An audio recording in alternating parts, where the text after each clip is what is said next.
إخواني وأخواتي، لو سألتم أنفسكم وسألتم كل من تعرفون من العامة وبعض أهل العلم والوعظ، حاشا المتخصصين في الحديث، لو سألتموهم ما مدى صحة حديث تركت فيكم ما إن تمسكتم به لن تضلوا بعدي أبدا، كتاب الله وسنتي، سيقولون قطعا متواتر، قطعا هذا كالقرآن الكريم، تقريبا لا تكاد تخلو خطبة من هذا الحديث. أيها الإخوة، كتاب الله وسنتي، يعني هو في الصحيحين، قطعا في الصحيحين، وقطعا في المسانيد وفي السنن والمشيخات والمعجمات، في كل الكتب حديث متواتر. كلا، هذا حديث ضعيف لم يخرجه لا البخاري ولا مسلم ولا أبو داود ولا النسائي ولا الترمذي ولا ابن ماجه. أيها الإخوة، لم يخرجه واحد من أصحاب الكتب الستة. ستصدمون الآن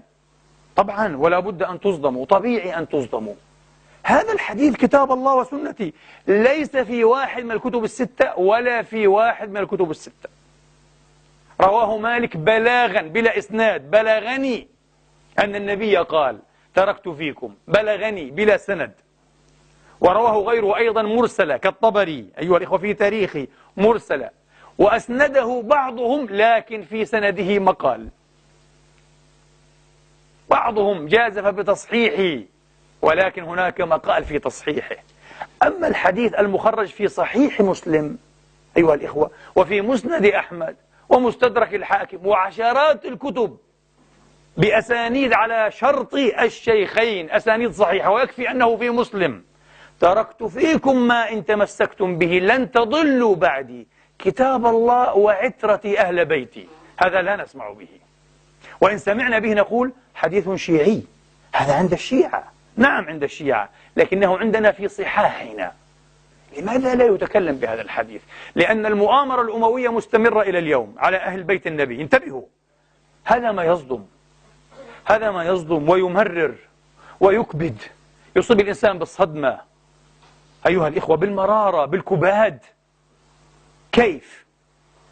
كيف دأبنا على أن نتلو حديثا لم يصح آناء الليل وأطراف النهار، في كل منتدى ومجمع، في كل خطبة وموعظة، على أنه لا يصح أيها الإخوة إلا بعد اللتى واللتي.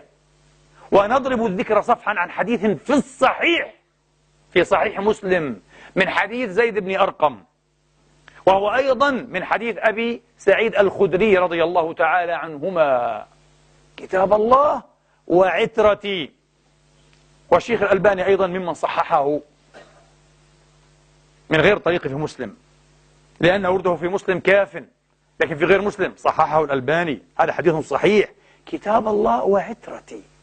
لكن بنو أمية لا يحبون أيها الإخوة هذا الحديث، فليصمت النبي إذن وصمت النبي. عندنا نحن أهل السنة 1400 سنة صمت النبي، لا نسمع بهذا الحديث، وإذا سمعنا به مباشرة نشتم رائحة التشيع. هذا حديث الشيعة يا إخواني، هذا حديث محمد، هذا حديث محمد صلى الله على محمد وآل محمد. وإن رغم من رغم ورغب من رغب، اللهم اجعلنا من الراغبين، ولا حول ولا قوة إلا بالله العلي العظيم. شيء عجب يا إخواني، شيء عجب.